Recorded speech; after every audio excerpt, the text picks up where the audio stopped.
ರಫೀಕ್ ರವರಿಗೆ ಸನ್ಮಾನ ಈಗಾಗಲೇ ಪ್ರಾರಂಭವಾಗಲಿಕ್ಕಿದೆ. ಕಾರ್ಯಕ್ರಮದ ಮೊದಲಿಗೆ ಪ್ರಾರ್ಥನೆಗಾಗಿ ರಹೀಂ ರವರನ್ನು ವಿನಂತಿಸ್ತಾ ಇದ್ದೇವೆ. ಬಿಸ್ಮಿಲ್ಲಾಹಿರ್ ರಹ್ಮಾನಿರ್ ರಹೀಂ.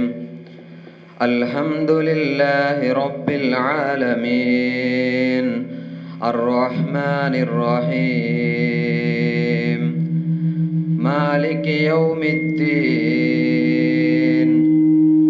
ಇಯ್ಯಾಕ ನಅ್ಬುದು ವ ಇಯ್ಯಾಕ ನಸ್ತഈನ್ اهدنا الصراط المستقيم صراط الذين أنعمت عليهم غير المغضوب عليهم ولا الضالين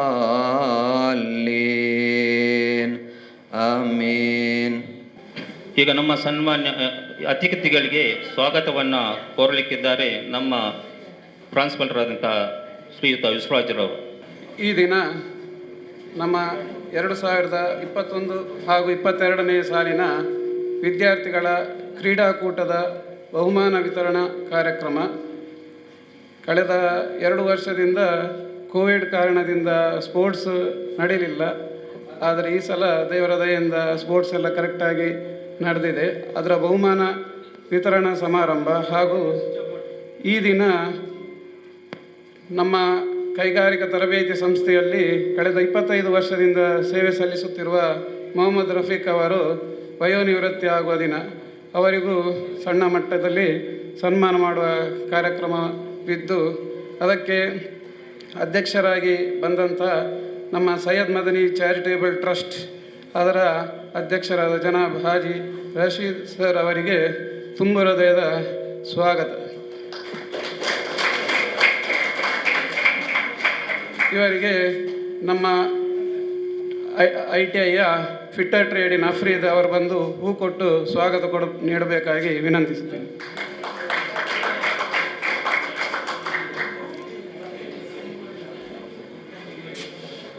ಅದೇ ರೀತಿ ನಮ್ಮ ಇನ್ನೊಬ್ಬರು ಮುಖ್ಯ ಅತಿಥಿಯಾದ ಸೈಯದ್ ಮದನಿ ಚಾರಿಟೇಬಲ್ ಟ್ರಸ್ಟಿನ ವೈಸ್ ಪ್ರೆಸಿಡೆಂಟ್ ಆದ ಇಬ್ರಾಹಿಂ ಸರ್ ಅವರು ಕೂಡ ಬಂದಿದ್ದಾರೆ. ಅವರಿಗೆ ನಮ್ಮ ಕೈಗಾರಿಕಾ ತರಬೇತಿ ಸಂಸ್ಥೆಯ ಪರವಾಗಿ ಸ್ವಾಗತ ಹಾಗೂ MRSC ಟ್ರೇಡಿನ ಸುಯೇಬ್ ಬಂದು ಹೂ ನೀಡಬೇಕಾಗಿ ವಿನಂತಿ.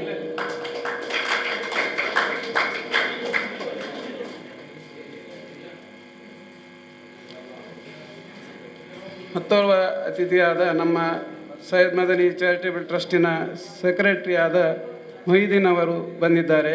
ಅವರಿಗೂ ನಮ್ಮ ITI ಪರವಾಗಿ ಅಮೀರ್ ಸೊಹೇಲ್ ಬಂದು ಹೂ ಕೊಡಬೇಕಾಗಿ ವಿನಂತಿ.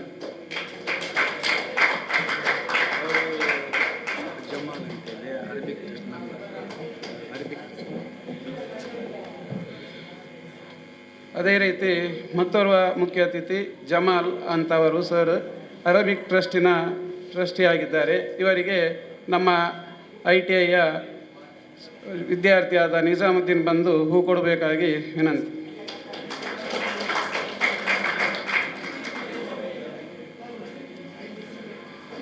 ಅದೇ ರೀತಿ ನಮ್ಮ ಕೈಗಾರಿಕಾ ತರಬೇತಿ ಸಂಸ್ಥೆಯಲ್ಲಿ ಈ ದಿನ ವಯೋನಿವೃತ್ತಿ ಹೊಂದುವಂತಹ ಮೊಹಮ್ಮದ್ ರಫೀಕ್ ಅವರಿಗೆ ನಮ್ಮ ಕೈಗಾರಿಕಾ ತರಬೇತಿ ಸಂಸ್ಥೆಯ ವಿದ್ಯಾರ್ಥಿ ನವಾಲ್ ಬಂದು ಹೂ ಕೊಡಬೇಕಾಗಿ ವಿನಂತಿ.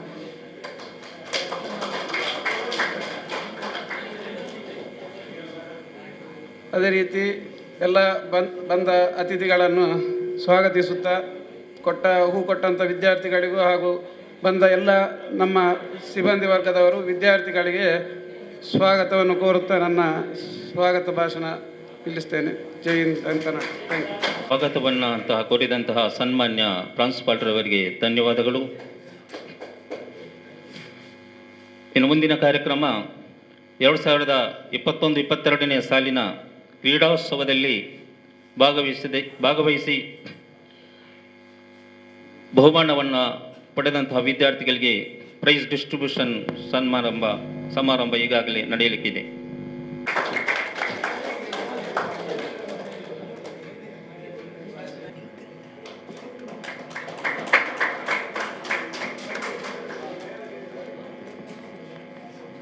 In Kabaddi, first place goes to second year MRSC. I requested Mohammad Nizamuddin collect your praise.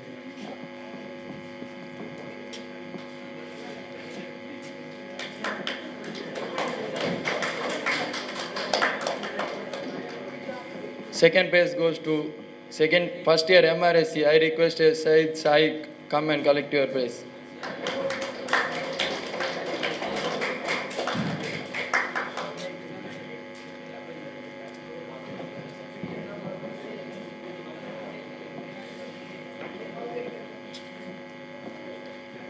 We conducted 100 into 400 meter relay. I requested first year MRSC. In that, first place goes to first year MRSC, Mr. Aditya Prakash, come and collect your praise. I request your vice president to hand over it.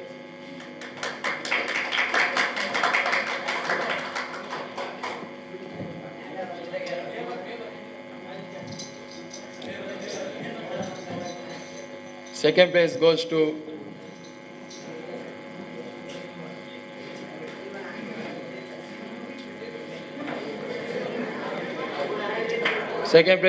second year MRSC. I requested Captain Mr. Jeevan come and collect your praise.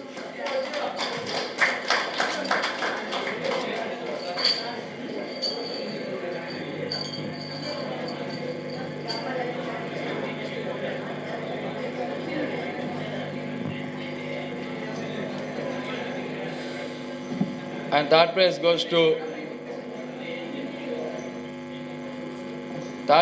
to second year fitter. I requested Mohammad Samir collect your praise.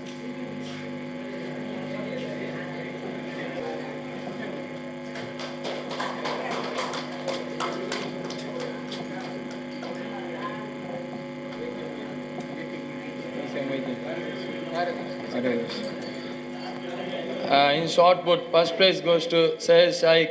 I requested secretary to hand over it. Moidin.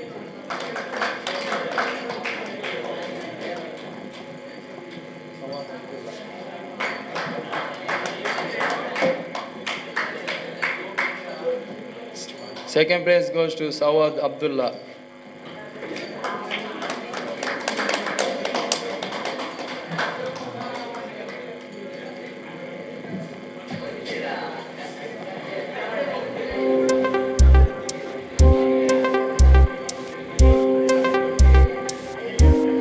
In discus throw, first place goes to Sayyid Shaikh from first year MRSC.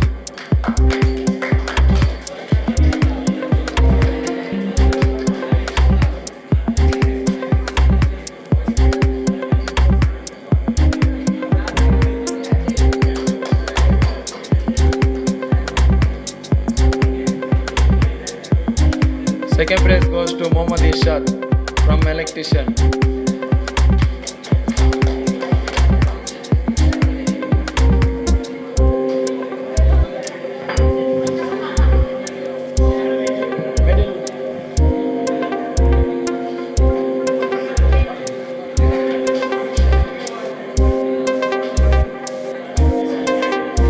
In that first place goes to Mohammad Nizamuddin.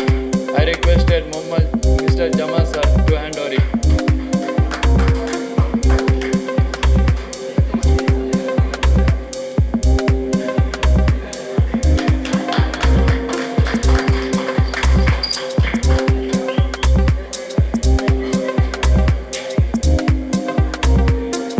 Second place goes to Abdul Rahim.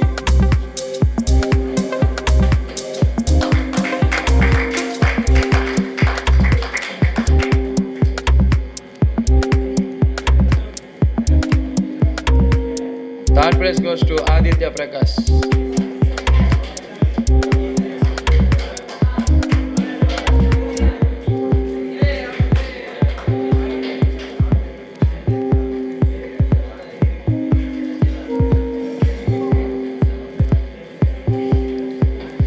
In 200 meter, first place goes to Ismail Shakib.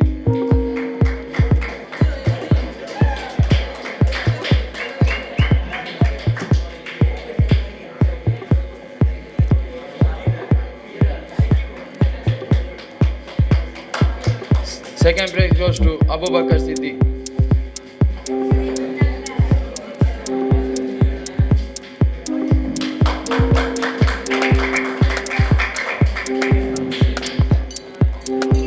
Third prize goes to Mohammad Samir.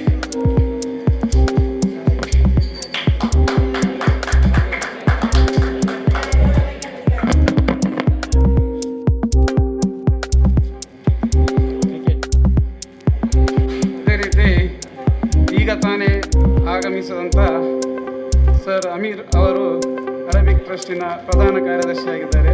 ಅವರಿಗೆ ನಮ್ಮ ITI ಪರವಾಗಿ ತುಂಬ ಹೃದಯದ ಸ್ವಾಗತ. ಅವರಿಗೆ ನವಾಬ್ ಅವರು ಒಂದು ಹೂವನ್ನು ಕೊಟ್ಟು ಸ್ವಾಗತಿಸಬೇಕಾಗಿ ಈ ಮೂಲಕ ಧನ್ಯವಾದಗಳು. ಇನ್ನು ಪ್ರಶಸ್ತಿ ವಿತರಣೆ ಮುಂದುವರಿಯುತ್ತದೆ.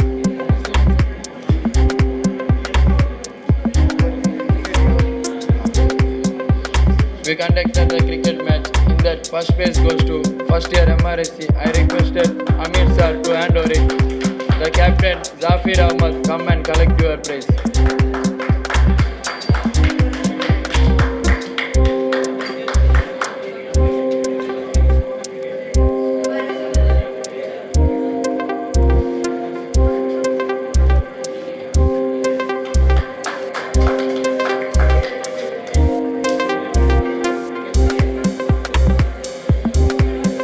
Second prize goes to second year Victor. I requested Abdul Hafid.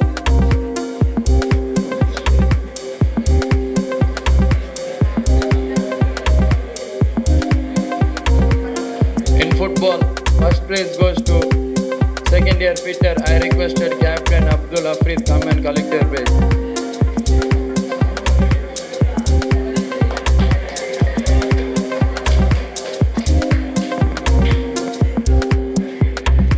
Second prize goes to second year electrician. I requested Mohammad Irshad, come and collect your prize.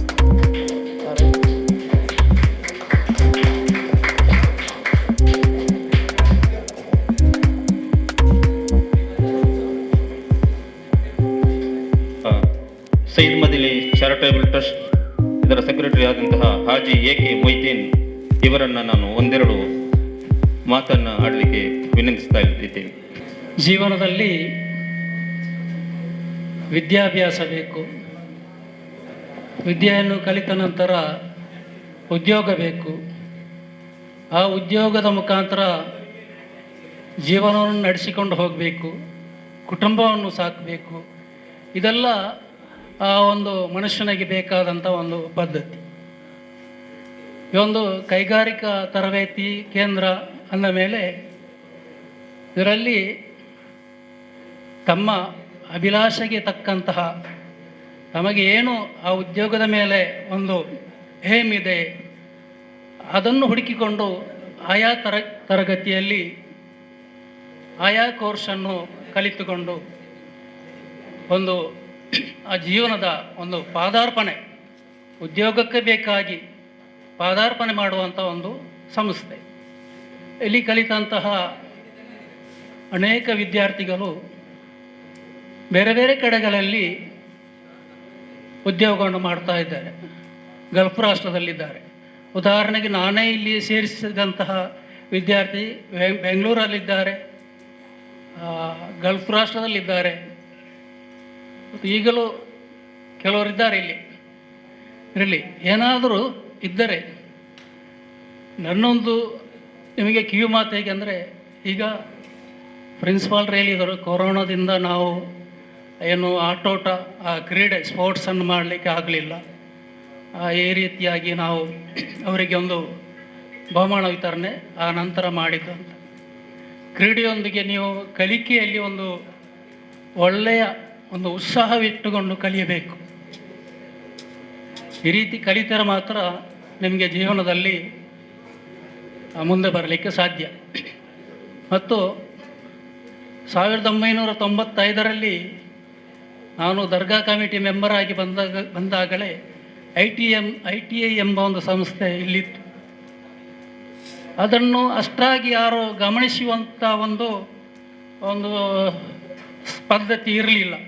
ಏನೋ ಒಂದು ಕಟ್ಟಡ ಉಂಟು, ಕೆಲವು ವಿದ್ಯಾರ್ಥಿಗಳಿದ್ದಾರೆ, ಕೆಲವು ಅಧ್ಯಾಪಕರಿದ್ದಾರೆ. ಆ ಸಮಯದಲ್ಲಿ ಬಂದಂತಹ ಇಲ್ಲಿಗೆ ಸಂಚಾಲಕರಾಗಿ ಬಂದಂತಹ ಅಮೀರಾಜ್ ಅವರು ನನಗೆ ಈಗಲೂ ಚೆನ್ನಾಗಿ ನೆನಪಿದೆ. ಅವರು ಪ್ರತಿಯೊಂದಕ್ಕೆ ಆಗಿನ ಅಧ್ಯಕ್ಷರಾದಂಥ ಇಬ್ರಾಹಿಂ ಹಾಜಿ ಅವರ ಹತ್ರ ಇಲ್ಲಿನ ಸಮಸ್ಯೆಗಳನ್ನು ಹೇಳುತ್ತಾ ಪ್ರತಿಯೊಂದಕ್ಕೆ. ಆ ನಂತರದಲ್ಲಿ ಏನಾಯಿತು ಅಂತ ಗೊತ್ತಿಲ್ಲ, ಗಮನ ಹರಿಸುವುದು ಸ್ವಲ್ಪ ಕಡಿಮೆ ಆಯಿತು. ನಮ್ಮ ಪುಣ್ಯಕ್ಕೆ ದೇವರ ದಯದಿಂದ ಈಗಿನ ಅಧ್ಯಕ್ಷರು ಅಬ್ದುಲ್ ರಶೀದ್ ಹಾಜಿ ಅವರು ಇದರ ಬಗ್ಗೆ ಒಂದು ಗಮನ ಹರಿಸಿಕೊಂಡು ಇಲ್ಲಿನ ಏನು ಅವಶ್ಯಕತೆ ಇದೆ ಅದನ್ನು ಒಂದು ಪೂರೈಸುವಂತಹ ಒಂದು ಭರವಸೆಯನ್ನು ಕೊಟ್ಟು ಆ ರೀತಿಯ ಒಂದು ಕೆಲಸ ಮಾಡ್ತಾ ಇದ್ದಾರೆ. ತುಂಬ ಸಂತೋಷ. ದೇವರು ನಿಮಗೆಲ್ಲರಿಗೂ ಒಳ್ಳೆಯದನ್ನು ಮಾಡಲಿ. ಇಲ್ಲಿನ ಅಧ್ಯಾಪಕರು ಮತ್ತು ಪ್ರಿನ್ಸಿಪಾಲರು ತುಂಬ ಒಳ್ಳೆಯವರು ಮತ್ತು ಅಧ್ಯಾಪಕರ ಎಲ್ಲರ ಪರಿಚಯ ನನಗಿಲ್ಲ. ಮತ್ತು ಈ ಒಂದು ಮೊನ್ನೆ ಒಂದು ಕಾರ್ಯಕ್ರಮಕ್ಕೆ ಅವರು ಬಂದಾಗ ಒಂದು ಮಾತು ಹೇಳಿದರು. ಏಕೆಂದರೆ ಇಲ್ಲಿ ಕಲಿತ SSLC ಕಲಿತ ನಂತರ ಇಲ್ಲಿ ಬಂದು ITIಗೆ ಸೇರಿದ ಜೊತೆಗೇನೆ PUC ಕಲಿಯುವಂಥ ಒಂದು ಅವಕಾಶವೂ ಇದೆ. ಇದು ಒಳ್ಳೆಯ ಒಂದು ಪದ್ಧತಿ. ಸರ್ಕಾರ ಇದಕ್ಕೆ ಬೇಕಾದಂಥ ಪ್ರೋತ್ಸಾಹ ನೀಡುತ್ತಾ ಇದೆ. ಎಲ್ಲರೂ ಇದರ ಪ್ರಯೋಜನ ಪಡೆಯಬೇಕು ಎಂಬುದಾಗಿ ಹೇಳಿಕೊಳ್ತಾ, ಕೊನೆಯದಾಗಿ ಇಬ್ರಾಹಿಂರವರು ಕವನ ಹೇಳಬೇಕಂತಿದ್ದಾರೆ. ನನಗೆ ಕವನ ಹೇಳಲಿಕ್ಕೆ ಗೊತ್ತಿಲ್ಲ. ಅವರ ಹಿಂದಿಯಲ್ಲಿ ಒಂದು ಸಾಹಿರುಂಟು, ಅದು 2 ವಾಕ್ಯ ಮಾತ್ರ.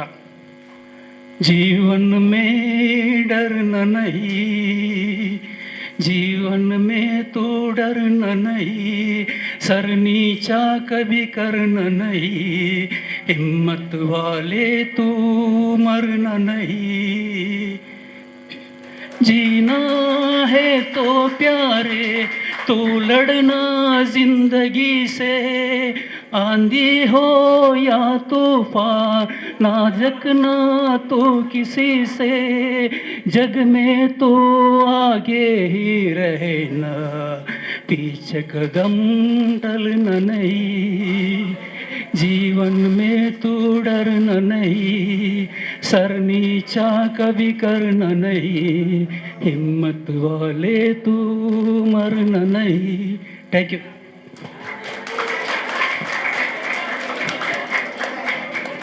ಈ ಸಮಾರಂಭದ ಉದ್ದೇಶಿಸಿ ಸಕಾಲಿಕವಾಗಿ ಭಾಷಣವನ್ನು ಮಾಡುತ್ತಾ ತಮ್ಮ ಸಾಹರಿಯನ್ನು ಹಾಡಿ ನಮ್ಮೆಲ್ಲರನ್ನ ರಂಜಿಸಿದಂತಹ ಸನ್ಮಾನ್ಯ ಮೊಯ್ದೀನ್ ಏಕೆ ಇವರಿಗೆ ನಾವು ತುಂಬ ಹೃದಯದ ಕೃತಜ್ಞತೆಗಳು.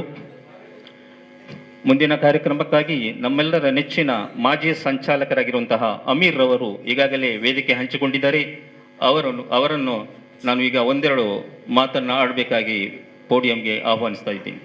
ಹಾಗೆ ಇವತ್ತು ಇಲ್ಲಿ ಕೆಲಸವನ್ನು ಬಿಟ್ಟು ಈಗ ರಿಟೈರ್ಮೆಂಟ್ ಆಗುವಂತಹ ನನ್ನ ಸಹೋದರ ಮೊಹಮ್ಮದ್ ರಫಿ ಕೂಡ ಅವರ ಬಗ್ಗೆ ನಾನು ಆಗಾಗ ಬರ್ತಾ ಇದ್ದೆ ಇಲ್ಲಿಗೆ.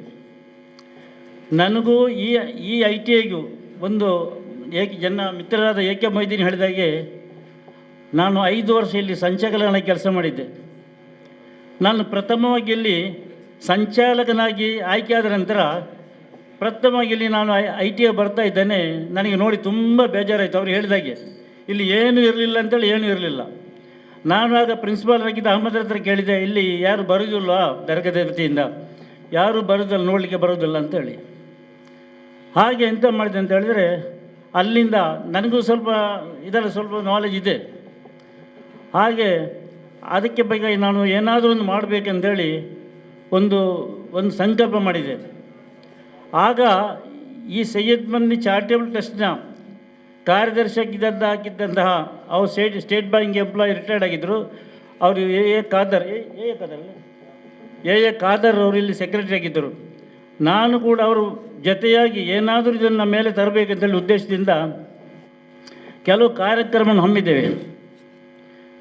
ಅದಕ್ಕೆ ಮುಖ್ಯವಾಗಿ ಅಂತ ಹೇಳಿದರೆ ಇಲ್ಲಿ ನೀವು ಕಲಿಯೋದು ಬರೀ ಥಿಯರಿಯಾಟಿಕಲ್ ಮತ್ತು ಥಿಯರಿ ಮಾತ್ರ ಇರ್ತಿತ್ತು. ಪ್ರಾಕ್ಟಿಕಲ್ ಆಗಿ ಯಾವುದೇ ವಸ್ತು ಇಲ್ಲಿ ಇರ್ತಿರಲಿಲ್ಲ, ಏನೂ ಇರಲಿಲ್ಲ. ಎಷ್ಟು ಯಾವ ಕೇಳ್ತಿದ್ರು ಕೂಡ ಎಷ್ಟು ನಾವು ಇದು ಮಾಡಿದ್ರು ಅಲ್ಲಿಂದ ಏನು ಬರ್ತಿರಲಿಲ್ಲ ದರ್ಗದಿಂದ. ಹಾಗೆ ಒಮ್ಮೆ ಒಂದು ಟ್ರಸ್ಟ್ ಮೀಟಿಂಗಲ್ಲಿ ನಾನು ಇದನ್ನು ಪ್ರಸ್ತಾಪ ಮಾಡಿದ್ದೆ. ಆಗ ಖಾದರ್ ಹೊಡೆದರು. ಆಗ ನಮ್ಮ ಟ್ರಸ್ಟಿದ ಉಪಾಧ್ಯಕ್ಷರಾಗಿದ್ದಂತಹ ಮಾಜಿ ಆಗ MLA ಆಗಿರ್ತಕ್ಕಂಥ ಜನಾಬ್ ಯು ಟಿ ಸಾಹೇಬರು ಯು ಟಿ ಫರೀದ್ರವರು ಈಗಿನ ಯು ಟಿ ಖಾದರ್ ಅವರ ತಂದೆ ಆದ ಯು ಟಿ ಫರೀದ್ರವರು ಇದ್ದರು. ಆಗ ಈ ಕಾಲೇಜಿಗೆಲ್ಲ ಹಣ ಕೊಡ್ತಾಯಿದ್ರು. ಈ ಟಿಪ್ಪು ಸುಲ್ತಾನ್ ಕಾಲೇಜಿಗೆ ಬೇಕಾದಷ್ಟು ಫಂಡ್ ಕೊಡ್ತಾಯಿದ್ರು, ITಗೆ ಏನು ಕೊಡ್ತಿರಲಿಲ್ಲ. ಆಗ ನಾನು ಅದಕ್ಕೆ ತುಂಬ ಚರ್ಚೆ ಮಾಡಿದ್ದೆ. ಅದಕ್ಕೆ ಯು ಟಿ ಫರೀದ್ ಸಾಹೇಬರು ಹೇಳಿದರು, ನಿಮಗೆ ಯಾಕೆ ITಗೆ ಹಣ ಕೊಡಬೇಕು, ಅಲ್ಲಿ ಎಂಥ ರಿಸಲ್ಟ್ ಉಂಟು ಅಂತ ಕೇಳಿದರು. ನಿಜವಾಗಿ ಅವ್ರು ಹೇಳಿದ ಮಾತು ಸತ್ಯ. ಇಲ್ಲಿ ರಿಸಲ್ಟ್ ಅಂತ ಹೇಳಿದರೆ ಒಂದು 10% 15% ರಿಸಲ್ಟ್ ಅಷ್ಟೇ, ಏನು ರಿಸಲ್ಟ್ ಇರಲಿಲ್ಲ. ಅದಕ್ಕೆ ನಾನೊಂದು ಚಾಲೆಂಜ್ ಆಗಿ ತಗೊಂಡೆ, ಈ ITಯನ್ನು ಏನಾದರೂ ಮೇಲೆ ತರಬೇಕೆಂಬ ಚಾಲೆಂಜಿಂದಾಗಿ ಹಾಗೆ ತಗೊಂಡು ನಾ ಯುಟಿಗೆ ಖಾದರ್ ಕೂಡ ನನಗೆ ತುಂಬ ಸಹಕಾರ ಕೊಟ್ಟರು, ಪ್ರತಿಯೊಂದರಲ್ಲಿ ನನ್ನೊಟ್ಟಿಗಿದ್ದರು. ಹಾಗೆ ನಾವು ಹೇಳಿದ್ವಿ, ನೀವು ಅಲ್ಲಿ ಬೇಕಾದ ಐಟಮ್ಸ್ ಕೊಡಿ, ಪ್ರಾಕ್ಟಿಕಲ್ ಐಟಮ್ಸ್ ಕೊಡಿ. ಮಕ್ಕಳು ಇದು ITI ಇದು ಟೆಕ್ನಿಕಲ್ ಕೋರ್ಸ್ಗೆ ನಾವು ಪ್ರಾಕ್ಟಿಕಲ್ ಇಲ್ಲದ್ರೆ ಥಿಯರಿಯಲ್ಲಿ ಏನೂ ಮಾಡಲಿಕ್ಕೆ ಆಗೋದಿಲ್ಲ ಅಂತೇಳಿ ತುಂಬ ಚರ್ಚೆ ಮಾಡಿದ ನಂತರ ಅದನ್ನು ಮತ್ತು ಹಾಜಿ ಕೆ ಇಬ್ರಾಹಿಂ ಕೂಡ ಅವರು ತುಂಬ ಒಳ್ಳೆಯ ಮೇಧಾವಿ, ಒಳ್ಳೆಯ ತಿಳುವಳಿಕೆ ಇದ್ದವರು ಅವರು.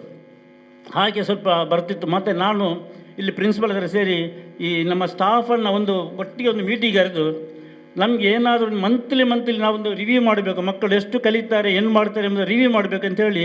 ಮತ್ತು ಹಾಗೆ ನಾವು ಎಲ್ಲ ಮಕ್ಕಳನ್ನು ಸೇರಿಸುವಾಗ ಕೂಡ ಅವನು ಮಾರ್ಕ್ ಹೊಡೆದು ನಾವು ಸೋತು ಹೋಗ್ತಾ ಇದ್ದೀವಿ, ನೋಡ್ತಾ ಸ್ವಲ್ಪ ಇದು ಮಾಡ್ತೇವೆ. ಆಗ ಇಲ್ಲಿಗೆ ಸಂಬಳ ಇದ್ದದ್ರಿಂದ 1,000 ರೂಪಾಯಿ ಯಾರಿಗೆ ಸ್ಟಾಫ್ಗೆ ಗ್ರ್ಯಾಂಟ್ಸ್ ಇರಲಿಲ್ಲ, ಸರ್ಕಾರಿ ಗ್ರ್ಯಾಂಟ್ಸ್ ಇರಲಿಲ್ಲ. ಅಂತಹ ಪರಿಸ್ಥಿತಿಯಲ್ಲಿ ಇವತ್ತಿನ ಈ ಲೆಕ್ಚರ್ಸ್ ಈ ಟೀಚರ್ಸ್ ನಿಮ್ಮ ಕಲಿಸ್ತಾ ಇದ್ದಾರೆ. ನಿಮಗೆ ಬರೀ ಒಂದು ಅಲ್ಲಿ ಸಂಬಳ ಬರೋದಕ್ಕೆ ಆ ಚಿಕ್ಕ ಸಂಬಳದಲ್ಲಿ. ಆದರೂ ನಾವೇನು ಮಾಡ್ತೇವೆ, ಮೀಟಿಂಗ್ ಮಾಡಿ ನಿಧಾನವಾಗಿ ನಾವು ಇಲ್ಲಿಗೆ ಬೇಕಾದ ಪ್ರಯತ್ನ ಮಾಡಿ ಲಾಸ್ಟಿಗೆ ಎಲ್ಲಿವರೆಗೆ ರಿಸಲ್ಟ್ ಬರುತ್ತೆ ಅಂತ ಹೇಳಿದರೆ 80% 100%. ನನಗೆ ಇವತ್ತು ಒಂದು ಅಭಿಮಾನ ಇದೆ. ನಮ್ಮ ಒಬ್ಬ ದರ್ಗಾದ ಮಾಜಿ ಒಬ್ಬ ಸೆಕ್ರೆಟರಿ ಜಾಯಿಂಟ್ ಸೆಕ್ರೆಟರಿ ಆಗಿರ್ತಕ್ಕಂಥ ಮಾಜಿ ಬಳ್ಳಾರಿ ಅಶ್ರಫ್ ಹೈಯೆಸ್ಟ್ ಮಾರ್ಕ್ ತಗೊಂಡ ವ್ಯಕ್ತಿಯಲ್ಲಿ ಈ ITಯಲ್ಲಿ ನಾನಿರುವಾಗ, ಅದು ನನಗೆ ಅಭಿಮಾನ. ಅಷ್ಟು ರಿಸಲ್ಟ್ ಬಂದಿದೆ. ಏಕೆ ಮೊಯ್ದೀನ್ ಸಾಹೇಬರು ಹೇಳಿದ ಅದೇ ವಿಷಯವನ್ನು, ಎಷ್ಟು ನಾವು ಪ್ರಯತ್ನ ಮಾಡಿದ ನಂತರ ಪ್ರತಿ ಒಂದರಲ್ಲಿ ನಾವು ಪ್ರಯತ್ನ ಮಾಡಿ ಇಲ್ಲೊಂದು ಒಳ್ಳೆಯ ರಿಸಲ್ಟ್ ಬರುವಂಥ ಒಂದು ಪ್ರಯತ್ನ ಮಾಡಿದ್ದೇವೆ. ಇನ್ನೊಂದು ನನಗೆ ಸಂತೋಷದ ವಿಷಯ ಅಂತ ಹೇಳಿದರೆ, ಆಗ ಸರ್ಕಾರಿ ಗ್ರಾಂಟ್ಸ್ ಇರಲಿಲ್ಲ. ಕ್ರಮೇಣ ತುಂಬ ಪ್ರಯತ್ನ ಮಾಡಿ ನಮ್ಮ ಸ್ಟಾಫ್ ಕೂಡ ತುಂಬ ಪ್ರಯತ್ನ ಮಾಡಿ ಕಡೆಗೆ ಒಂದು ಸರ್ಕಾರಿ ಗ್ರಾಂಟ್ಸ್ ಬಂತು. ಯಾವುದು ಸರ್ಕಾರಿ ಒಂದು ಗ್ರಾಂಟ್ಸ್ ಬಂತು. ಆಗ ನಾನು ನಿಮ್ಮ ಸ್ಟಾಫ್ ಹತ್ರ ಒಂದು ಮಾತು, ನಾನು ಅವತ್ತಿನ ಒಂದು ವಿಷಯ ನನಗೆ ಇವತ್ತು ನಿಮ್ಮ ಹತ್ರ ಹೇಳಬೇಕಾಗ್ತದೆ. ಪ್ರತ್ಯೇಕ ಸ್ಟಾಫ್ಗಳು ಇಲ್ಲಿ ಸ್ಟಾಫ್ಗಳವ್ರ ಹತ್ರ ನಮ್ಮದು ಅವ್ರಿಗೂ ಸ್ವಲ್ಪ ಒಂದು ರೀತಿಯ ಒಂದು ವ್ಯತ್ಯಾಸ ಇತ್ತು, ಅಭಿಪ್ರಾಯ ವ್ಯತ್ಯಾಸ ಇತ್ತು ಹೇಗೆ ನಮ್ಮ ಮೇಲೆ. ಯಾಕೆ ಅಂತ ಹೇಳಿದರೆ, ಸ್ಟಾಫ್ದವ್ರದ್ದು ಗ್ರಾಂಟ್ಸ್ ಬಂದಾಗ ಆಗ ನಾವು ನೋಡಬೇಕು, ನಾವು ಮ್ಯಾನೇಜ್ಮೆಂಟ್ ಅಂತ ಹೇಳ್ತಾರೆ ಅದನ್ನು ಇಲ್ಲಿ ನಾವು ಇದು ಮಾಡಬೇಕು. ನಮಗೆ ಮ್ಯಾನೇಜ್ಮೆಂಟ್ಗೆ ವಿರುದ್ಧವಾಗಿ ಇಲ್ಲಿ ಹೋಗಲಿಕ್ಕೆ ಆಗೋದಿಲ್ಲ. ಹಾಗೆ ನಿಮ್ಮ ಸ್ಟಾಫಿನ ಪರವಾಗಿ ನಾವು ಮ್ಯಾನೇಜ್ಮೆಂಟ್ ಹತ್ರ ಮಾತಾಡ್ತಾ ಇದ್ದೆ, ಅವರ ಹತ್ರ ಮಾತಾಡಿ ನಿಮ್ಮ ಪರವಾಗಿ ಮಾತಾಡ್ತಾ ಇದ್ದೆ. ಇಲ್ಲಿ ಬರುವಾಗ ಮ್ಯಾನೇಜ್ಮೆಂಟ್ ಪರವಾಗಿ ನಾವು ಮಾತಾಡ್ತಿದ್ದೆ. ಅದು ನಮ್ಮದು ಒಂದು ಲಿಂಕ್. ಅದು ನಿಮಗೆ ಅವರ ಬಳಿ ಒಳ್ಳೆಯ ಒಪಿನಿಯನ್ ಬರಬೇಕು, ಅವರಿಗೆ ಕೂಡ ನಿಮ್ಮ ಮೇಲೆ ಒಂದು ಒಳ್ಳೆಯ ಒಪಿನಿಯನ್ ಬರಬೇಕು. ಹಾಗೆ ಒಂದು ವಿಷಯ ಏನಾಯ್ತು ಅಂತ ಹೇಳಿದ್ರೆ, ನಿಮ್ಮ ಸಿಕ್ಕಿದ ಗ್ರಾಂಟ್ಸ್ನ ಸಂಬಳದಲ್ಲಿ 25% ಅಲ್ಲ 25% ನಮಗೆ ಮ್ಯಾನೇಜ್ಮೆಂಟ್ ಕೊಡ್ಬೋದು. ಕೆಲವರದಲ್ಲಿ ಸಜೆಷನ್ ಮಾಡಿ ಅದರಲ್ಲಿ ದೊಡ್ಡ ವಿಷಯ ಆಯಿತು, ಭಾರಿ ಚರ್ಚೆ ಆಯಿತು, ಇಲ್ಲಿ ಸ್ಟ್ರೈಕ್ ಆಯಿತು. ಬಹುಶಃ ನಮಗೂ ಕಾದರ್ಗೂ ಗೆರವೆಲ್ಲ ಮಾಡಿದೆಲ್ಲ ಎಲ್ಲ ತುಂಬ ಆಯ್ತು. ಕಡೆಗೆ ನಾನು ನೋಡಿ ಅಲ್ಲಿ ಅಷ್ಟುವರೆಗೆ ಒಂದು ಆಯ್ತು, ತುಂಬ ಇದು ಮಾಡಿದ್ದಾರೆ. ಕಡೆಗೆ ನಾವು ಮತ್ತು ಖಾದರ್ ಅವರು ನಮ್ಮ ಅಧ್ಯಕ್ಷರಿಗೆ ಅವರ ಬಗ್ಗೆ ನಾವು ಕ್ಲಿಯರೆನ್ಸ್ ಮಾಡಿ ನಿಜವಾಗಿ ಅದನ್ನು ಅವರಿಗೆ ಕೊಡಬೇಕು, ನಾವು ತಗೊಳ್ಬಾರ್ದು ಬೇಡ ಅಂತೇಳಿ ಎಲ್ಲ ಅವರಿಗೆ ಮನದಟ್ಟಿ ಮಾಡಿದ ನಂತರ ಅವರಂತ ಒಳ್ಳೆ ಬೋಲ್ಡ್ ಡಿಸಿಷನ್ ತೆಗೆದರು. ಹಾಜಿ ಕೆ ಇಬ್ರಾಹಿಂ ನಮಗೆ ಯಾಕೆ ಅವರು ತಗೊಳ್ಳಿ ಅಂತೇಳಿ ಅವತ್ತು ಆ ನಂತರ ಅದಾಗಿದೆ. ನಿಮಗೆ 100% ಗ್ರಾಂಟ್ಸ್ ನಿಮಗೆ ಸಿಕ್ಕಲಿಕ್ಕೆ ಕಾರಣ ಅಂತೂ ಅವರ ದೂರದೃಷ್ಟಿ, ಇಬ್ರಾಹಿಂ ಹಾಜಿ ಅವರ ದೂರದೃಷ್ಟಿ, ಇದು ನಿಜವಾಗಿ ನಮಗೆ ಕೆಲಸ ಮಾಡಲಿಕ್ಕೆ ಒಂದು ಅವಕಾಶ ಮಾಡಿಕೊಟ್ಟಿದ್ದು. ನಮ್ಮ ಪ್ರಯತ್ನ ಮಾಡಿದ್ದಾರೆ. ಆದರೆ ಈಗ ಅದೇ ರೀತಿಯ ಒಬ್ಬ ವ್ಯಕ್ತಿ ಈಗ ನಮ್ಮ ಮುಂದೆ ಅಧ್ಯಕ್ಷರಾಗಿ ಬಂದರು, ಹಾಜಿ ಅಬ್ದುಲ್ ರಶೀದ್. ಇವತ್ತು ಅವರ ಬಗ್ಗೆ ನನಗೆ ಎಷ್ಟು ಹೇಳಿದರೂ ಸಾಲುವುದಿಲ್ಲ. ಯಾಕೆಂತ ಹೇಳಿದರೆ, ಅವರಷ್ಟು ತಾಳ್ಮೆ, ಅವರ ಆ ಒಂದು ಸಂಯಮವಾದ ಅವರ ಒಂದು ವರ್ತನೆ, ಪ್ರತಿಯೊಬ್ಬರಲ್ಲೂ ಸ್ನೇಹಪರವಾದ ವರ್ತನೆ. ಅವರು ಯಾರು ಎಷ್ಟು ಮಾತಾಡಿದ್ರು ಅವರು ಅದರ ಬಗ್ಗೆ ವಿರುದ್ಧ ಮಾಡೋದಿಲ್ಲ. ಬದಲಾಗಿ ಒಳ್ಳೆಯ ತಿಳುವಳಿಕೆ, ಒಳ್ಳೆಯ ಒಂದು ದೂರದರ್ಶಿ ಇರ್ತಕ್ಕಂಥ ವ್ಯಕ್ತಿ ಹಾಜಿ ಅಬ್ದುಲ್ ರಶೀದ್ ಸಾಹೇಬರು. ಹಾಗೆ ಯಾಕೆಂದರೆ ಈ ಉರುಸಿನ ನಂತರ ಊರು ಮತ್ತು ಪರ ಊರಿನಲ್ಲಿ ಅವರ ಬಗ್ಗೆ ತುಂಬ ಎಲ್ಲ ಅಭಿಮಾನದ ಸುರಿಮಳೆಯೇ ಅವರಿಗೆ ಬಂದಿದೆ. ಅಷ್ಟೊಂದು ಸ್ವಯಂವರವಾಗಿ ಹಾಜಿ ಅಬ್ದುಲ್ ರಶೀದ್ ಮಾಡಿ ನಮ್ಮೆಲ್ಲರಿಗೂ ಒಂದು ರೀತಿಯ ಒಂದು ಆ ಒಂದು ನಮ್ಮ ಎಲ್ಲರಿಗೊಂದು ಎಮೋಷನ್, ಒಂದು ನಮಗೆ ಪಾರದರ್ಶಕವಾಗಿ ಪ್ರತಿಯೊಂದರಲ್ಲಿ ನಮಗೆ ಒಂದು ಅವರು ಒಳ್ಳೆಯ ದಾರ್ಶನಿಕವಾಗಿ ಒಳ್ಳೆಯ ರೀತಿಯಲ್ಲಿ ಅವರು ನಿಮಗೆ ಇದ್ದಾರೆ. ನನಗೆ ನಿಜವಾಗಿ ಅವರನ್ನು ಎಷ್ಟು ಹೊಗಳಿದ್ರೆ ನನಗೆ ಸಾಲುದಿಲ್ಲ, ಅಷ್ಟು ನನ್ನ ಮನಸ್ಸಿನ ಒಳಗೆ ಅವರ ಬಗ್ಗೆ ನನಗೆ ಅಭಿಮಾನ ಇದೆ. ಹಾಗಾಗಿ ಇಂಥ ಒಂದು ಇದನ್ನು, ಈ ಚೌಕಟ್ಟನ್ನು, ಈ ಆನಂದ ನಾನು ಹೋದ ನಂತರ ಚಾಯಬ್ಬ ಅವರು ಇಲ್ಲಿ ಬಂದರು, ಮತ್ತು ಇಬ್ರಾಹಿಂ ಅವರು ಬಂದು ಇಲ್ಲಿ ಸ್ವಲ್ಪ ಕೆಲಸ ಮಾಡಿದರು. ಚಾಯಬ್ಬ ಮತ್ತು ಅದನ್ನು ಈ ನಿಮ್ಮ IT ಹಿಂದೆ ನೋಡಲಿಲ್ಲ, ಆದಷ್ಟು ಒಳ್ಳೆಯ ರಿಸಲ್ಟ್ ತಗೊಂಡಿದೆ. ನಾನು ನಿಮ್ಮ ಹತ್ರ ವಿದ್ಯಾರ್ಥಿಯಲ್ಲಿ ರಿಕ್ವೆಸ್ಟ್ ಮಾಡಿದೆ ಅಂತ ಹೇಳಿದರೆ, ಇಲ್ಲಿ ಕಲಿತೋದ್ರು ಎಷ್ಟೋ ಜನ ಕೆಲಸದಲ್ಲಿದ್ದಾರೆ, ವಿದೇಶದಲ್ಲಿ ಕೆಲಸಕ್ಕೆ ಹೋಗಿದ್ದಾರೆ. ಹಾಗಾಗಿ ನಿಮ್ಮ ಹತ್ರ ರಿಕ್ವೆಸ್ಟ್ ಮಾಡೋದು, ನಿಮ್ಮ study important, very very important. ನೀವು ಅದನ್ನು ಬಿಟ್ಟರೆ, ಅದಕ್ಕೆ ನಿಗ್ಲೆಕ್ಟ್ ಮಾಡಿದರೆ ನಿಮ್ಮ ಫ್ಯೂಚರ್ ಹಾಳ್ತೀವಿ. ಬೇರೆ 2 ವರ್ಷದಲ್ಲಿ ನಿಜವಾಗಿ ನೋಡಿದರೆ IT ಕೋರ್ಸ್ನಲ್ಲಿ ನಿಜವಾಗಿ ಒಳ್ಳೆ ಆ್ಯಕ್ಚುಲ್ ಟೆಕ್ನಿಕಲ್ಸ್ ಪ್ರಾಕ್ಟಿಕಲ್ ಇರುವುದೇ IT ತಪ್ಪಿದೆ. ಡಿಪ್ಲೊಮಾ ಬಗ್ಗೆ BE ಇಂಜಿನಿಯರಿಂಗ್ ಉಂಟಲ್ಲ, ಗ್ರ್ಯಾಜುಯೇಟ್ ಇಂಜಿನಿಯರಲ್ಲಿ ಅದರಲ್ಲಿ ಥಿಯರಾಟಿಕಲ್, ಅದರಲ್ಲಿ ಪ್ರಾಕ್ಟಿಕಲ್ ಗೊತ್ತಿರೋದಿಲ್ಲ. ಅದಕ್ಕಾಗಿ ನಿಮ್ಮ ಹತ್ರ ಹೇಳೋದು, ಆದಷ್ಟು ಪ್ರಯತ್ನ ಮಾಡಿ ನಿಮ್ಮ ಈ ವಿದ್ಯಾಭ್ಯಾಸವನ್ನು ಆದಷ್ಟು ನೀವು ಪ್ರಯತ್ನ ಮಾಡಿ, ಎಷ್ಟು ಸಾಧ್ಯ ಅಷ್ಟು ಹಾರ್ಡ್ ವರ್ಕ್ ಮಾಡಿ, ಪ್ರಾಕ್ಟಿಕಲ್ ಸೈಡ್ಗೆ ಗಮನ ಕೊಡಿ. ಪ್ರತ್ಯೇಕವಾಗಿ ಇನ್ನೂ ಬಹುಶಃ ಈ ಸರಿ ನನಗೆ ಇವ್ರು ಹೇಳಿದರು, ಪ್ರಿನ್ಸಿಪಲ್ ಹೇಳಿದರು, 1 ಇಯರ್ 1 ಮಂತ್ ಬೇರೆ ಕಡೆ ಈ ಇದಿರುತ್ತಲ್ಲ ಕೆಲವು ಫರ್ಮ್ಸಲ್ಲಿ, ಯಾವುದು ಟೆಕ್ನಿಕಲ್ ಸೈಡ್ನಲ್ಲೆಲ್ಲ ಅಲ್ಲಿ ಟ್ರೈನಿಂಗ್ ಕಲಿಸ್ಕೊಡ್ಬೇಕಂತೇಳಿ.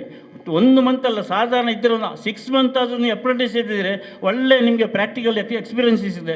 ಅದನ್ನು ಸ್ವಲ್ಪ ಹುಡುಕಿಕೊಂಡು ಪ್ರತ್ಯೇಕವಾಗಿ ನಿಮ್ಮ ಮ್ಯಾನೇಜ್ಮೆಂಟ್ ಮತ್ತು ನಮ್ಮ ಪ್ರಿನ್ಸಿಪಾಲ್ರು ಎಲ್ಲೆಲ್ಲಿ ಉಂಟು, ನಿಮಗೆ ಅನುಕೂಲವಾದ ಕೋರ್ಸ್ ಎಲ್ಲೆಲ್ಲಿ ಉಂಟು ಅದಕ್ಕೂ ಕೂಡ ನೀವು ಪ್ರಯತ್ನ ಮಾಡಿ. ಒಂದು 6 ತಿಂಗಳಾದರೂ ನೀವು ಪ್ರಾಕ್ಟಿಕಲ್ ಹೋದ್ರೆ ಉಂಟಲ್ಲ, ಖಂಡಿತ ನಿಮಗೆ ಅದರಲ್ಲಿ ತುಂಬ ಫಲಪ್ರದ, ಇಲ್ಲಿ ಕಲಿತದ್ದು ತುಂಬ ಫಲಪ್ರದವಾಗ್ತದೆ. ಇನ್ಸ್ಟಿಟ್ಯೂಟಲ್ಲಿ ಕಲಿಯೋದಕ್ಕೂ ಅಲ್ಲಿ ಪ್ರಾಕ್ಟಿಕಲ್ ಹೋಗಿ ಕೆಲಸ ಮಾಡೋದಕ್ಕೂ ತುಂಬ ಡಿಫ್ರೆನ್ಸ್ ಇದೆ. ಆಗ ನಿಮಗೆ ರಿಯಾಲಿಟಿ ಗೊತ್ತಾಗ್ತದೆ. ಹಾಗಾಗಿ ನೀವು ಅದಕ್ಕೆ ಮನಸ್ಸು ಕೊಟ್ಟು ನೀವು ಒಳ್ಳೆಯ ವಿದ್ಯಾರ್ಥಿಗಳಾಗಿ ಹೊರ ಹೊಮ್ಮಬೇಕು ಇಲ್ಲಿಂದ. ಮಾತ್ರವಲ್ಲ, ನೀವು ಹೋದ ನಂತರ ನಮ್ಮ IT ಬಗ್ಗೆ ಯಾವಾಗಲೂ ಇದರ ಬಗ್ಗೆ ನಾವು ಯಾವ ಒಂದು ಅಭಿಮಾನವನ್ನು ಇಟ್ಟುಕೊಳ್ಬೇಕು ಎಂದು ಹೇಳಿಕೊಂಡು, ನನಗೆ ಈ ಅವಕಾಶ ಮಾಡಿ ಪ್ರತಿಯೊಬ್ಬರಿಗೆ ನನಗೆ ಈ ಒಂದು ಅವಕಾಶ ಮಾಡಿಕೊಟ್ಟ ನಿಮಗೆ ಪೂರ್ವಕವಾಗಿ ನನ್ನ ಧನ್ಯವಾದವನ್ನು ಅರ್ಪಿಸಿ ನನ್ನ ಈ ಮಾತನ್ನು ಮುಗಿಸ್ತಾ ಇದ್ದೇನೆ.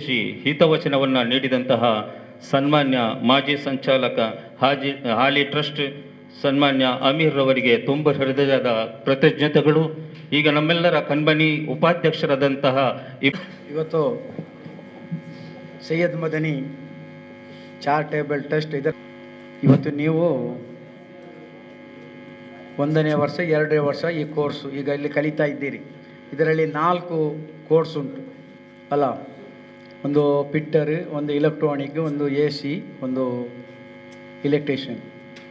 ಮಕ್ಕಳೇ, ನೀವು ಇದನ್ನೆಲ್ಲ ಕಲಿತರೆ ನಿಮ್ಮ ಕೈಯಲ್ಲೇ ಉದ್ಯೋಗ ಅಲ್ಲ, ನೀವು ಕೈಯಲ್ಲೇ ಉದ್ಯೋಗ. ಯಾಕೆಂದರೆ ಒಂದು ಈಗ ಫ್ರಿಜ್ಜಿ ಒಂದು ಇಲ್ಲೊಂದು ಈಗ AC ಸ್ವಲ್ಪ ಬಂದು ನೋಡಿದರೆ ಅವನು 500 ರೂಪಾಯಿ ಫೀಸ್ ತೆಗಿತಾರೆ. ಈಗ ನಮ್ಮದೇ ಆದಂಥ ವಿದ್ಯಾರ್ಥಿಗಳು, ಸ್ಟೂಡೆಂಟ್ಗಳು ನಮ್ಮಲ್ಲೇ ಈಗ ಇದ್ದಾರೆ.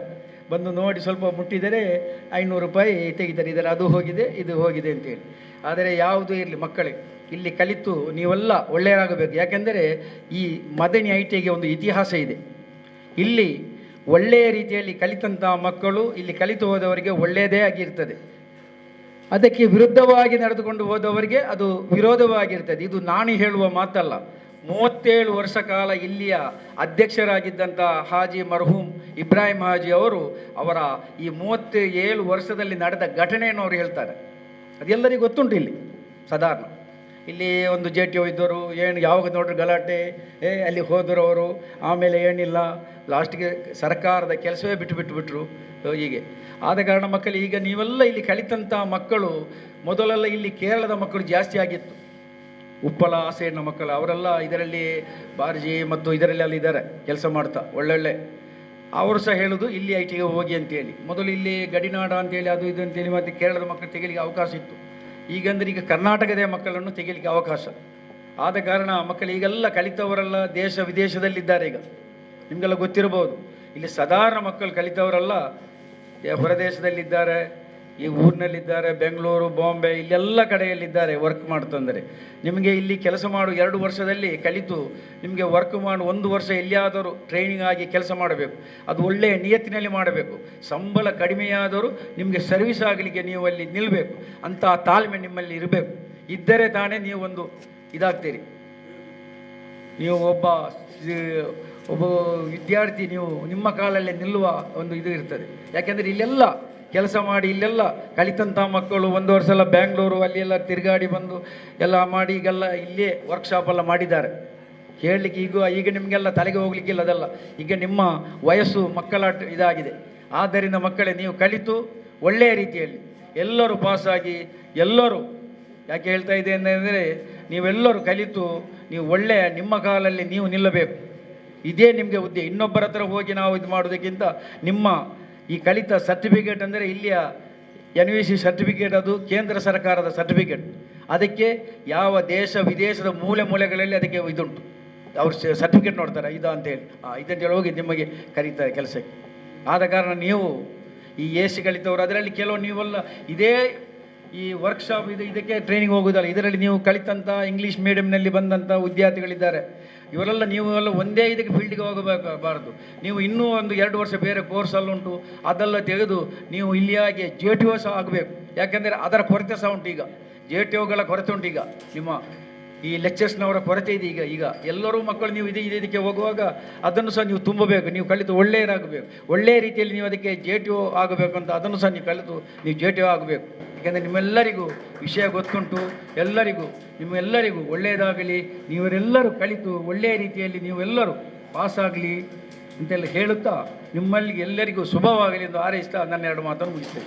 ಶ್ರೀಯುತರಾದ ಮೊಹಮ್ಮದ್ ರಫೀಕ್ ತಾವು ಮರ್ಹೂಮ್ ಬಿ ಮೊಯ್ದೀನ್ ಕುಂಜಿ ಮತ್ತು ಮರ್ಹೂಮ್ ಅಲೀಮಮ್ಮರವರ 8 ಜನ ಮಕ್ಕಳಲ್ಲಿ 5ನೇಯವರಾಗಿ 1962 ಮಾರ್ಚ್ 4ರಂದು ಉಳ್ಳಾಳದಲ್ಲಿ ಜನಿಸಿರುತ್ತೀರಿ. ತಾವು ತಮ್ಮ ಧರ್ಮಪತ್ನಿ ಶ್ರೀಮತಿ ಜಮೀಲಾ ಹಾಗೂ ಪುತ್ರ ಮೊಯ್ದೀನ್ ಸಫಾಫ್ ಹಾಗೂ ಪುತ್ರಿ ಫಾತಿಮಾ ಸೌಹಾನ್ರೊಂದಿಗೆ ಜೀವನ ನಡೆಸುತ್ತಾ ಇದ್ದೀರಿ. ತಾವು 3 ವರ್ಷಗಳ ಕಾಲ ಕೇಂದ್ರ ಸರ್ಕಾರದ ಆಗಿನ ಅಂಚೆ ಮತ್ತು ತಂತಿ ಇಲಾಖೆಯಲ್ಲಿ ಸೇವೆ ಸಲ್ಲಿಸಿರುತ್ತೀರಿ. ಅನಂತರ ನವೆಂಬರ್ 1, 1997ರಲ್ಲಿ ನಮ್ಮ ಕೈಗಾರಿಕಾ ಸಂಸ್ಥೆಯಲ್ಲಿ ಅನುದಾನಿತ ಸಿಬ್ಬಂದಿಯಾಗಿ ಸೇವೆಗೆ ಸೇರಿರುತ್ತೀರಿ. ಕಳೆದ 24 ವರ್ಷಗಳಿಂದ ಪ್ರಾಮಾಣಿಕವಾಗಿ ಕರ್ತವ್ಯ ನಿಷ್ಠೆಯಿಂದ ಸೇವೆ ಸಲ್ಲಿಸುವುದರೊಂದಿಗೆ ಉತ್ತಮ ಬಾಂಧವ್ಯವನ್ನು ಇಟ್ಟುಕೊಂಡು ಸದಾ ಹಸನ್ಮುಖಿಯಾಗಿ ಆಡಳಿತ ಮಂಡಳಿ, ಶಿಕ್ಷಕರು, ಶಿಕ್ಷಕೇತರ ಸಿಬ್ಬಂದಿ ಹಾಗೂ ಎಲ್ಲ ವಿದ್ಯಾರ್ಥಿಗಳ ಸ್ನೇಹವನ್ನು ಸಂಪಾದಿಸಿರುತ್ತೀರಿ. ಈ ದಿನ ತಾವು ಕರ್ತವ್ಯದಿಂದ ವಯೋನಿವೃತ್ತಿಯನ್ನು ಹೊಂದುತ್ತಿರುವಂಥ ಈ ಸಂದರ್ಭದಲ್ಲಿ ನಮಗೆಲ್ಲರಿಗೂ ನೋವು ಹಾಗೂ ಬೇಸರ ಉಂಟಾಗಿದೆ. ನಿವೃತ್ತಿಯ ಬಳಿಕ ತಮ್ಮ ಹಾಗೂ ಕುಟುಂಬದವರ ಮುಂದಿನ ಜೀವನ ಉತ್ತಮವಾಗಿರಲೆಂದು, ಸುಖಕರವಾಗಿರಲೆಂದು ಶಾಂತಿ, ನೆಮ್ಮದಿ, ಆರೋಗ್ಯವನ್ನು ದೇವರು ಕರುಣಿಸಲೆಂದು ಹಾರೈಸುತ್ತೇವೆ. ಸೈಯದ್ ಮದನಿ ಕೈಗಾರಿಕಾ ತರಬೇತಿ ಸಂಸ್ಥೆಯ ಆಡಳಿತ ಮಂಡಳಿ, ಸಿಬ್ಬಂದಿ ವರ್ಗ ಹಾಗೂ ವಿದ್ಯಾರ್ಥಿಗಳು.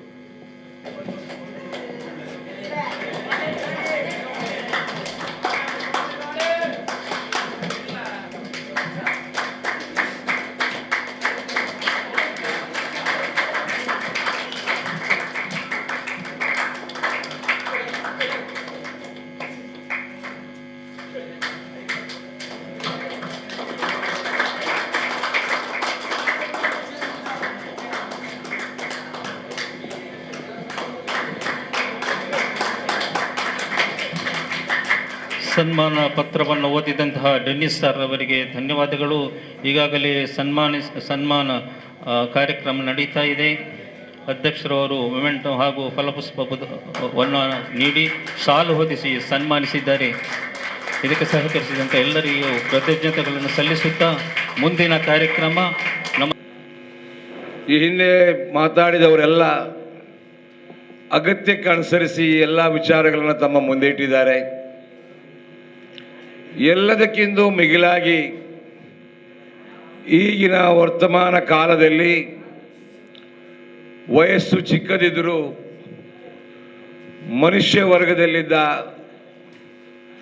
ಎಲ್ಲ ವಿದ್ಯಾರ್ಥಿಗಳು, ಇನ್ನಿತರರು ಪ್ರತಿಯೊಬ್ಬರೂ ಸಮಾಜವನ್ನು, ಈ ದೇಶದ ಎಲ್ಲ ವಿಚಾರಗಳನ್ನು ಅರ್ಥ ಮಾಡಿಕೊಂಡಿರುವ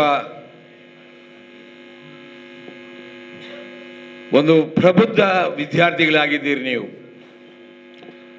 ಹಾಗಾಗಿ ನಿಮ್ಮ ಎದುರಿಗೆ ನಿಮಗೆ ಬೋಧನೆ ಮಾಡುವಂತೂ ಅಷ್ಟೊಂದು ಸೂಕ್ತ ಕಾಣೋದಿಲ್ಲ, ಯಾಕೆಂದ್ರೆ ನೀವೆಲ್ಲ ತಿಳಿದವರಾಗಿದ್ದೀರಿ. ಆದರೆ ಹಿರಿಯರಾದ ಕಾರಣ ಜವಾಬ್ದಾರಿಯುತವಾದ ಸ್ಥಾನದಲ್ಲಿರುವುದರಿಂದ ಒಂದೆರಡು ಮಾತನ್ನು ನಿಮಗೆ ನಾವು ಹೇಳಬೇಕಾಗಿದೆ. ಏನೇ ನೀವು ತಿಳ್ಕೊಂಡಿದ್ರು, ಏನೇ ನಿಮಗೆ ವಿಚಾರ ವಿನಿಮಯ ಮಾಡುವಂಥ ಶಕ್ತಿ ಇದ್ದರೂ ಕೂಡ ನಿಮ್ಮ ಈ ಪ್ರಾಯ ಅದು ಎಲ್ಲರಿಗೂ ಈ ಒಂದು ಪ್ರಾಯದ ಮಿತಿ ಬಂದ ಸಂದರ್ಭದಲ್ಲಿ ಮನುಷ್ಯನಿಗೆ ಅದು ಏನಾಗುತ್ತೆ ಅಂತ ಹೇಳುವಂಥದ್ದು ಯಾರಿಗೂ ಇಷ್ಟರವರೆಗೆ ಕಂಡುಹಿಡಲಿಕ್ಕೆ ಆಗಲಿಲ್ಲ, ಅದನ್ನು ನಿಲ್ಲಿಸಲಿಕ್ಕೂ ಆಗುವುದಿಲ್ಲ. ಅದನ್ನು ನಿಲ್ಲಿಸಬೇಕಾದಂಥ ಜವಾಬ್ದಾರಿ ಸ್ವಯಂ ನಿಮ್ಮದಾಗಿರ್ತದೆ. ಈ ಒಂದು ಇನ್ನೊಂದು 2-3 ವರ್ಷಗಳ ಕಾಲ ನಿಮ್ಮ ಜೀವನ ಶೈಲಿಯ ಮೇಲೆ, ನಿಮ್ಮ ವರ್ತನೆಯ ಮೇಲೆ ನೀವು ಹದ್ದುಬಸ್ತು ಇಟ್ಟರೆ ಮುಂದಿನ ದಿನಗಳಲ್ಲಿ ನೀವು ಏನಾಗ್ತೀರಿ, ಎಲ್ಲಿವರೆಗೆ ಮುಟ್ತೀರಿ ಅಂತ ಹೇಳಲಿಕ್ಕೆ ಅದು ಊಹಿಸಲಿಕ್ಕೆ ಕೂಡ ಸಾಧ್ಯ ಇಲ್ಲ. ಅಂದರೆ ಅಷ್ಟು ಈ ದೇಶ ಮುಂದುವರಿದ ದೇಶವಾಗಿ ಬೆಳೀತಾ ಇದೆ. ಮುಂದುವರಿದ ದೇಶ ಬೆಳೀಬೇಕಾದರೆ ನಿಮ್ಮಂಥ ವಿದ್ಯಾರ್ಥಿಗಳು ಎಲ್ಲದಕ್ಕೂ ತಯಾರಾಗಿಕೊಂಡು ಮುಂದೆ ಬರಬೇಕಾಗಿದೆ. ಒಂದು ಗಾದೆ ಮಾತಿನಂತೆ ಒಂದು ಮಾತಿದೆ, ಇವತ್ತಿನ ಮಕ್ಕಳು ಮುಂದಿನ ಪ್ರಜೆಗಳು. ಏನಾಗ್ತೀರಿ, ಈ ದೇಶವನ್ನು ಕಟ್ಟಿ ಬೆಳೆಸಲಿಕ್ಕೆ, ಈ ದೇಶದ ಅಧಿಕಾರವನ್ನು ಹಿಡ್ಕೊಳ್ಳಿಕ್ಕೆ ಅಥವಾ ಈ ದೇಶವನ್ನು ಕಟ್ಟುವ ಕೆಲಸಕ್ಕೆ ನೀವು ರೆಡಿಯಾಗಿರಬೇಕು ಅಂತೇಳಿ. ಹಾಗಾಗಿ ಈಗೆಲ್ಲ ಮಾತಾಡಿದವರು ಹೇಳಿದ್ದಾರೆ ITIಯಲ್ಲಿ ಏನಿದೆ ಅಂತೇಳಿ. ನಮ್ಮ ಮನೆಯಲ್ಲೇ ಒಂದು AC ಮಾಡಲಿಕ್ಕೆ ಕರೆಯಲಿಕ್ಕೆ ಸ್ವಲ್ಪ ನೋಡಿಕ್ಕೆ ಹೋಗು ಅಂತ ಹೇಳಿದರೆ 10 ದಿವಸದಿಂದ ಬರಲಿಕ್ಕೆ ನಾನೇ ಖುದ್ದು ಅಂಗಡಿಗೆ ಬಾಡಿಗೆ ಕೊಟ್ಟು ನನ್ನ ಕೈಯಿಂದಲೇ ಬಾಡಿಗೆ ಪಡ್ಕೊಂಡು ಅಂಗಡಿಯ ಒಬ್ಬ AC ಮೆಕ್ಯಾನಿಕ್ ಬರಬೇಕಾದ್ರೆ 10-12 ದಿವಸ ಬೇಕು. ಕೇಳಿದರೆ ಹೇಳ್ತಾರೆ ಸ್ವಲ್ಪ ಬಿಸಿ ಇದೆ ಅಂತ.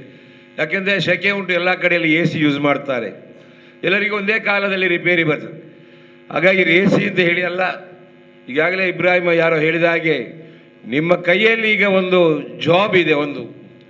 ಈ ಜಾಬ್ ಬರೀ ಕೆಲಸ ಮಾಡಿಕೊಂಡು ಜೀವನ ಮಾಡಲಿಕ್ಕೆ ಮಾತ್ರ ಅಲ್ಲ, ಇದನ್ನು ನೀವು ಸರಿಯಾಗಿ ಅರ್ಥ ಮಾಡಿಕೊಂಡು ಇದರ ಮುಂದೆ ನೀವು ವಿಮರ್ಶೆ ಮಾಡಿಕೊಂಡು ಹೋದರೆ ಇನ್ನೊಂದು ಬೆಳವಣಿಗೆಗೆ, ಇನ್ನೊಂದು ನಿರ್ಮಾಪಕರಾಗಿ ಬರಲಿಕ್ಕೆ ನಿಮಗೆ ಸಾಧ್ಯ ಉಂಟು. ಇನ್ನೊಂದು ವಿಚಾರ ಏನು ಅಂತ ಹೇಳಿದರೆ, ಈ ನಮ್ಮ ಸೈಯದ್ ಮದನಿ ಸಂಸ್ಥೆಗೆ ಹಲವಾರು ಶಾಲೆಗಳಿದ್ದರೂ ಕೂಡ ದೇಶ ಮತ್ತು ವಿದೇಶಗಳಲ್ಲಿ ನಾನು ಕೂಡ ಹೋದಾಗ ಸಿಕ್ಕಿದ ಮಾತು 2 ಸಂಸ್ಥೆಯ ಹೆಸರು. ಏನು ಅಂತ ಹೇಳಿದರೆ, ಸಿಕ್ಕಿದ ಕೆಲವು ಮಂದಿ ಹೇಳಿದ್ದು ನಾನು ಉಳ್ಳಾಳ ಸೈಯದ್ ಮದನಿ ITIಯಲ್ಲಿ ಕಲಿತವ, ಇನ್ನೊಂದು ಅನೇಕರ ಕಾಲೇಜಿನಲ್ಲಿ ಕಲಿತವರಂತ. ಅಂದರೆ ಈ 2 ಸಂಸ್ಥೆಗಳಿಗೂ 40 ವರ್ಷಗಳ ಇತಿಹಾಸ ಇದೆ. ಬೇರೆಲ್ಲ ವಿದ್ಯಾಸಂಸ್ಥೆಗಳಿಗೆ ಬಹಳ ಕಮ್ಮಿ ಇದೆ. ಅದು ಸುದೀರ್ಘವಾದಂಥ 40 ವರ್ಷಗಳ ಇತಿಹಾಸ ಇರುವಂಥ ಈ ಒಂದು ವಿದ್ಯಾಸಂಸ್ಥೆಯಲ್ಲಿ ಈಗ ಮಾತಾಡುವವರು ಹೇಳಿದರು, ಇಲ್ಲಿ 7 ಬೀಳುಗಳ ಬಗ್ಗೆ ಎಲ್ಲ ಹೇಳಿದರು. ನಾನು ಆ ಬಗ್ಗೆ ಎಲ್ಲ ಮಾತಾಡಲಿಕ್ಕೆ ಹೋಗುವುದಿಲ್ಲ. ಏನಿದ್ರೂ ಕೂಡ ಇಲ್ಲಿಯ ಬಗ್ಗೆ ಚಿಂತನ ಮಂಥನ ಮಾಡಲಿಕ್ಕೆ ಆಡಳಿತ ಸಂಸ್ಥೆ ನಮಗೆ ಅಷ್ಟೊಂದು ಯಾಕೆ ಇಲ್ಲಿ ಅಭಿರುಚಿ ಇಲ್ಲ ಅಂತ ಹೇಳುವಂಥ ಮಾತನ್ನು ಕೂಡ ಇಲ್ಲಿ ಬಂದರು. ಯಾಕೆಂತ ಹೇಳಿದರೆ ಹಿಂದೆಲ್ಲ ಬಹಳಷ್ಟು ಕೇರಳದ ವಿದ್ಯಾರ್ಥಿಗಳಿದ್ದರು. ಆ ವಿದ್ಯಾರ್ಥಿಗಳಿದ್ದಾಗ ಏನೋ ಒಂದು ಸಾಕ್ತಾ ಇದೆ, ಯಾಕಪ್ಪ ಈ ITI ಮಾಡಿದೆ ಅಂತ ಹೇಳುವಂಥ ಪ್ರಶ್ನೆ ಕೂಡ ಉದ್ಭವ ಆದದ್ದು ಕೂಡ ಇದೆ.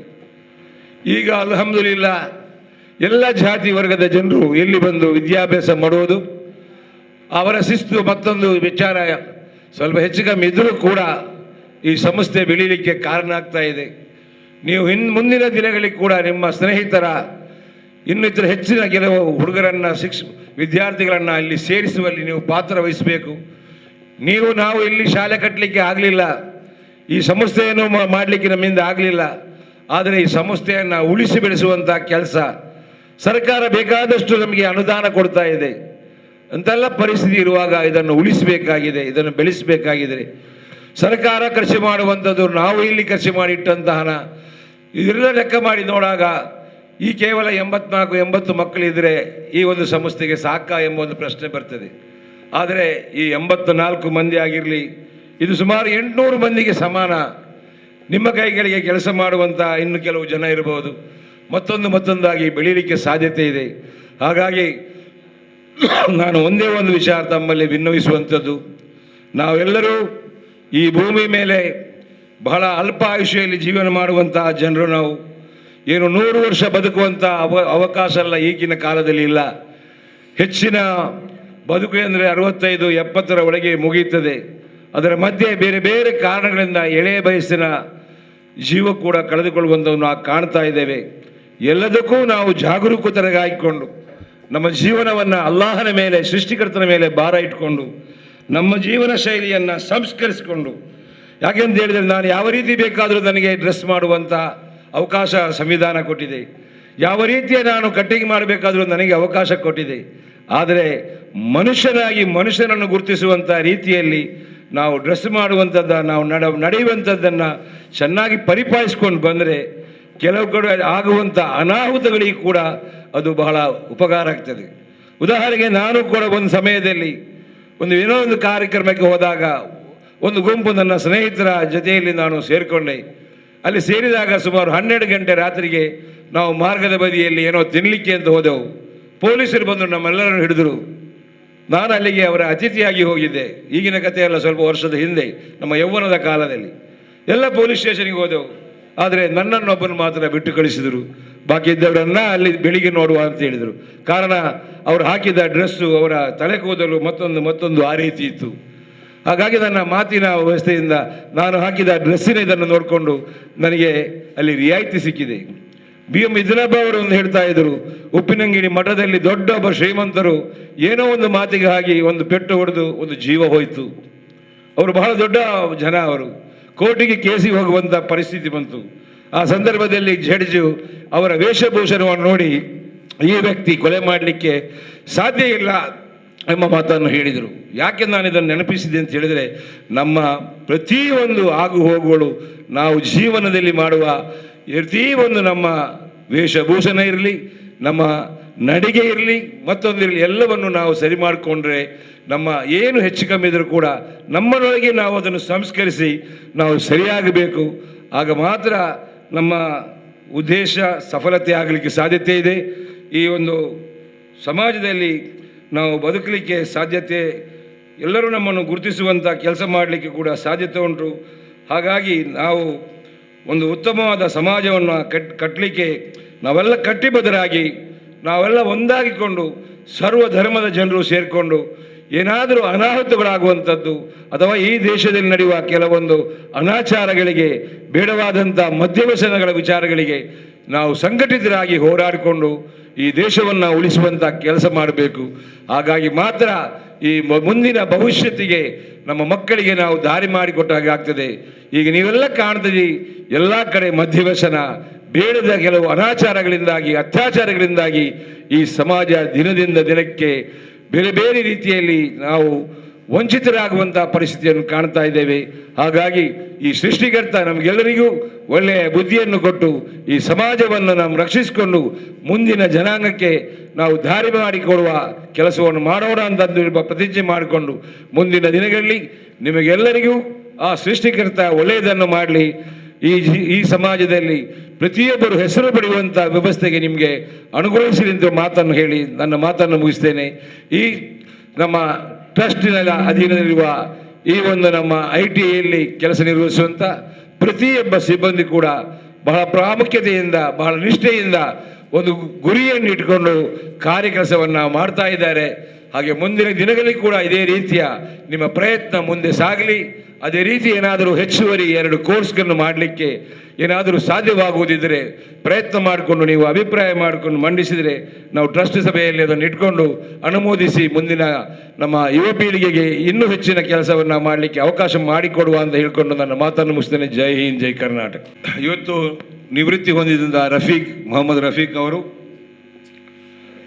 ಉಳ್ಳಾಳದ ಕೀಳಂಗಡಿ ಎಂಬ ಪ್ರತಿಷ್ಠಿತ ಮನೆಯಲ್ಲಿ ಹುಟ್ಟಿದವರು.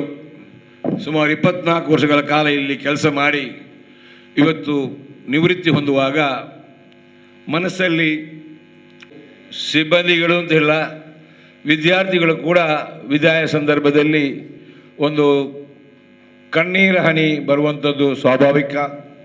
ಒಟ್ಟೊಟ್ಟಾಗಿ ಇದ್ದಂಥ ಸಹಪಾಠಿಗಳನ್ನು ಬಿಟ್ಟು ಹೋಗುವಾಗ ಅದೊಂದು ರೀತಿಯ ಏನು ಬಾಷ್ಪಾಂಜಲಿ ಥರ ಒಂದು ಇದು ಆ ರೀತಿಯ ಒಂದು ಕಣ್ಣೀರು ಬಂದು ಒಂದು ಖುಷಿಯ ವಾತಾವರಣ ಗೊತ್ತು. ನೋವಿನ ಇದು ಒಟ್ಟಿಗೆ ಬೆರೆತಾಗ ಅದು ಸ್ವಾಭಾವಿಕವಾಗಿ ನೋವಿರ್ತದೆ. ಆದರೆ ರಫೀಕ್ ಅವರಿಗೆ ಒಂದು ಪ್ರಾರ್ಥನೆ, ನೀವು ಅಲ್ಲಾಹನ ದಯೆಯಿಂದ ಉಳ್ಳಾಳದವರಾಗಿಕೊಂಡು ಉಳ್ಳಾಳದಲ್ಲಿ ಸೈಯದ್ ಮದನಿ ಅವರ ಸಂಸ್ಥೆಯಲ್ಲಿ 24 ವರ್ಷಗಳ ಕಾಲ ದುಡಿಯುವ ಅವಕಾಶ ಸಿಕ್ಕಿದೆ. ಈಗ ನಿವೃತ್ತಿ ಆಗ್ತಾ ಇದ್ದೀರಿ. ನಿವೃತ್ತಿ ಆಗಿದ್ದೇನೆ ಅಂತ ಹೇಳುವ ಆ ಒಂದು ವಿಚಾರವನ್ನು ತಲೆಯಲ್ಲಿ ಇಡದೆ ನೀವು ನಿಮ್ಮ ದೈನಂದಿನ ಕೆಲಸಗಳನ್ನು ಯಾವ ರೀತಿ ನೀವು ಈ ಸಂಸ್ಥೆಗೆ ಬರ್ತಾ ಇದ್ದೀರಾ, ಆ ಸಮಯಕ್ಕೆ ನೀವು ಇಲ್ಲಿಗೆ ಬರಲಿಕ್ಕೆ ಆಗದಿದ್ದರೆ ಪೇಟೆಗಳಿಗೆ, ಲೈಬ್ರರಿಗೆ, ಮಸೀದಿಗಳಿಗೆ ಆ ದೈನಂದಿನ ಸಮಯಕ್ಕೆ ನೀವು ಹೊರಟ್ರೆ ಕೆಲವು ಸಮಯ ನಿಮ್ಮ ಮನಸ್ಸಲ್ಲಿ ಆ ರೀತಿಯ ಒಂದು ಕಳವಳಿ ಬರುವುದಿಲ್ಲ. ಮನೆ ಮಾಡುವುದು ಅಂತೇಳಿ ಪ್ರತಿಯೊಂದು ಇರುವಂಥದ್ದು ಯಾವ ರೀತಿ ನಡೆಸಲಿಕ್ಕೆ ಹುದಿಗೆ ಬೆರೀಬೇಕು. ಸಾಧ್ಯವಾದರೆ ವಾರಕ್ಕೊಮ್ಮೆ ಆದರೆ ಆ ಮನಸ್ಸು ನಿಮ್ಮನ್ನು ಮುಂದಕ್ಕೆ ಕೊಂಡು ಹೋಗ್ತದೆ. ಅಲ್ಲಾಹನು ನಿಮಗೆ ಮತ್ತು ನಿಮ್ಮ ಕುಟುಂಬಕ್ಕೆ ಅಲ್ಲಾಹನು ಒಳಿತನ್ನು ಮಾಡಲಿ ಅಂತ ಪ್ರಾರ್ಥಿಸ್ತಾ ಇದ್ದೆ. ಈ ಭಾಷಣವನ್ನು ಮಾಡಿದಂತಹ ರಫೀಕ್ ರವರ ಬಗ್ಗೆ ಬಹಳ ಅವರಿಗೆ ಹೃದಯಪೂರ್ವ ಕೃತಜ್ಞತೆಗಳು. ನಮ್ಮೆಲ್ಲರ ಸಂಸ್ಥೆಯ ಪರವಾಗಿ ಹಾಗೂ ಸೈಯದ್ ಮದನಿ ಚಾರಿಟೇಬಲ್ ಟ್ರಸ್ಟ್ ಇದರ ಪರವಾಗಿ ಧನ್ಯವಾದಗಳನ್ನ ಎಲ್ಲ ಸಿಬ್ಬಂದಿ ವರ್ಗದವರು ಹಾಗೂ ವಿದ್ಯಾರ್ಥಿಗಳು ಹಾಗೂ ಪ್ರಾಂಶುಪಾಲರಿಗೆ ಒಂದೇ ವಾಕ್ಯದಲ್ಲಿ ಧನ್ಯವಾದಗಳನ್ನು ಅರ್ಪಿಸ್ತಾ ಈ ಕಾರ್ಯಕ್ರಮವನ್ನು ಮುಗಿಸ್ತಾ ಇದ್ದೇವೆ. ಜೈ ಹಿಂದ್, ಜೈ ಕರ್ನಾಟಕ.